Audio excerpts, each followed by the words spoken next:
Hello, all you Gary Bears around the world. Welcome to another edition of the Gary Bear Review. Sorry for the long delay, but we have been working tirelessly and crazy hours this past couple of weeks. So, welcome back, and we're going to go over a personal favorite of mine. Just kidding, it's not a personal favorite, but it is Taken 7. I'm sorry, what now? Oh, right, I did it again. I'm sorry, it's called Run All Night. Yes, it is with Liam Neeson. Yes, somebody dies. Yes, he uses guns. Yes, he's drunk. Yes, he's very, very Irish in this movie. But that doesn't mean anything comparing to his Taken movies or any other movie that he used the same fucking character in every single one. I'm just saying it's a good movie. It's one of those movies. It's one of those in betweeners, the ones that you just slip inside. It's like, hey, I'm cool, good cast, good action, not that much, but a good action, but it's still good anyway. It's one of those, yeah. Anyway, I don't even know what I'm talking about half the time. But like I said, it did have a good cast. I mean, you have Liam Neeson in it, who's basically the star, the father figure in here, and then you have Ed Harris, who's a mob boss, which is kind of cool. And then you have Joel Kinnaman coming fresh off of RoboCop, probably. Well, that was the last one we really saw him in. And then you have Boyd Holbrook, and then you have Genesis Rodriguez. We haven't seen her in a while. Vincent D'Onofrio. I can't even pronounce his last name. It's too weird. But you probably definitely know him, especially the older crowd. You definitely know him. He's from those NCIS Law and Order type weird shows that your parents probably watch. So yeah, he's there, and then you have Common coming in, which is kind of cool, which is very odd actually. Now that I think about it, it was like he just came in like halfway through the film.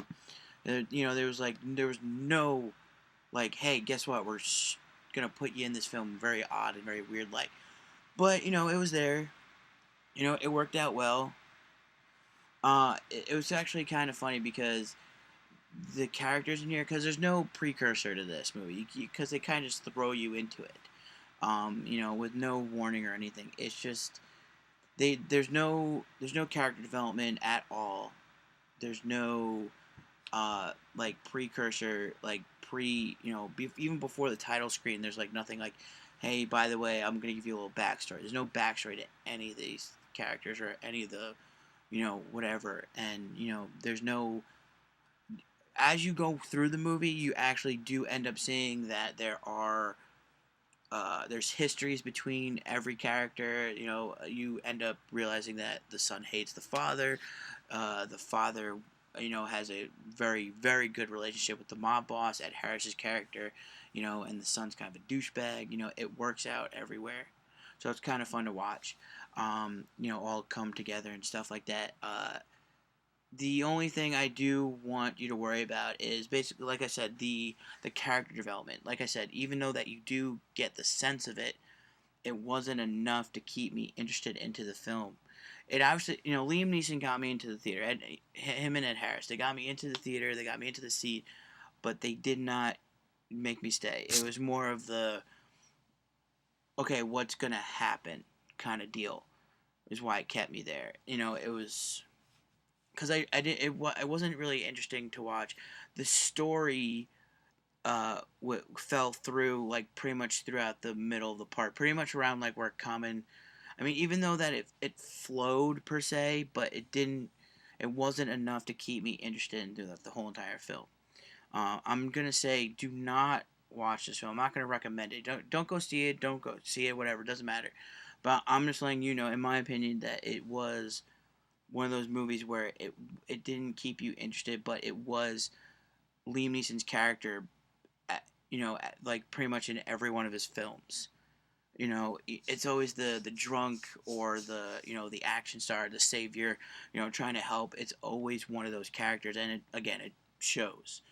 Which is why it's like in the Taken franchise, if you were. Even though there's only 3, there's actually like 7 of them. Watch his last like 10 movies. Guaranteed, all Taken.